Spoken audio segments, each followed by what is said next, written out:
Hello all, ఈ వీడియోలో the beast in the river 2023 movie review అయితే తెలుసుకుందాం. రీసెంట్ గా మీకు యూట్యూబ్ లోకి అయితే తెలుగు డబ్బింగ్ తో పాటు వచ్చింది.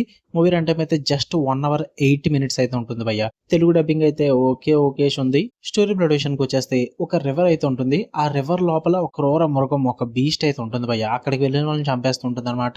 అలాంటి రివర్ లోకి మెయిన్ లీడ్ అయిన హీరో అయితే వెళ్లాల్సి వస్తుంది. దాని తర్వాత ఏం జరిగింది అన్నది మీరు ఈ మూవీలో చూస్తారు. ఇక ఫుల్ వీడియోలోకి వెళ్ళిపోయే ముందు వీడియోని లైక్ చేయండి. మీరు కనుక ఛానల్ కి కొత్తగా వచ్చుంటే ఛానల్ ఉన్న కాంటెంట్ ఒకసారి చెక్ చేయండి. బట్ ఇందులో అంతా స్టోరీ అండ్ ఎక్స్ప్లెనేషన్ ఉంటుంది. ఈ మధ్య నుంచే ఓల్డ్ మూవీస్ ఏమైనా ఆన్లైన్ కి వస్తే కనుక వాటి రివ్యూస్ అయితే ఈ ఛానల్లో పెట్టడం అయితే జరుగుతుంది.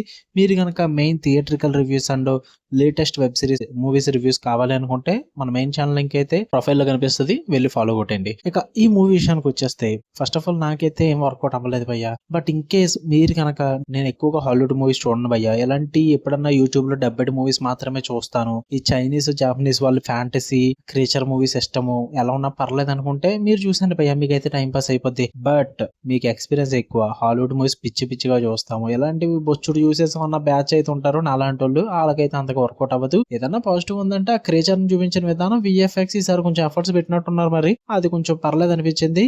అండ్ ఒక టనల్ సీక్వెన్స్ అయితే ఉంటుంది భయ్య, అది కొంచెం ఓకే పర్లేదు. మూవీ మొత్తంలో ఒక 1 అవర్ లో ఈ 5 మినిట్స్ అన్న కొంచెం సాటిస్ఫై చేశారులే అన్న ఫీల్ అయితే వచ్చింది. ఇంతకు మించి మూవీలో ఏం వర్కౌట్ అవ్వలేదు. స్టోరీ చాలా రొటీన్ గా ఉంటుంది అండ్ ప్రిడిక్టబుల్ గా ఉంటుంది. అంటే ఈ చైనీస్ అండ్ జాపనీస్ మూవీస్ లో ఎక్కువగా ఈ టైప్ ఆఫ్ ఫార్ములాని ఎక్కువగా చూస్తూ ఉంటాం అనమాట. మనం ఒక దిక్కున క్రియేచర్ ఉండడమో, లేక ఒక దిక్కున మొత్తం మాన్స్టర్ ఉండడమో, లేదా డ్రాగన్ ఉండడమో, ఇలాంటిది ఏదో ఒకటి పెట్టుకుని సెట్ చేసేస్తారు. మొత్తం మూవీ అంతా కూడా ఫ్యాంటసీ ఎలిమెంట్స్ వాడుకుని. సో సేమ్ ఇందులో కూడా అదే ఉంటుంది అనమాట. సో అందువల్ల మొత్తం మూవీ అంతా కూడా ప్రిడిక్టబుల్ గా ఉంటుంది. కొత్తగా అయితే ఉండదు భయ్య. నేను స్టార్టింగ్ చెప్పిన బ్యాచ్ అయితే కనుక టైం పాస్ చూసుకోండి, లేదంటే అవాయిడ్ చేసేయండి. అంత సూపర్ మూవీ ఏం కాదు. ఫ్యామిలీతో కూడా చూడొచ్చు, ప్రాబ్లం ఏం లేదు. సెక్స్ అండ్ వీడియో అయితే ఏం లేదు. ఓకే, మీకు వీడియో నచ్చితే లైక్ చేసి షేర్ చేసి ఛానల్ కూడా ఖచ్చితంగా సబ్స్క్రైబ్ చేసుకోండి. ఈ ఛానల్లో కూడా మన కంటెంట్ అయితే సరించి పెడుతుంటాం. మళ్ళీ నెక్స్ట్ వీడియో కలుద్దాం. Until then love you all, by.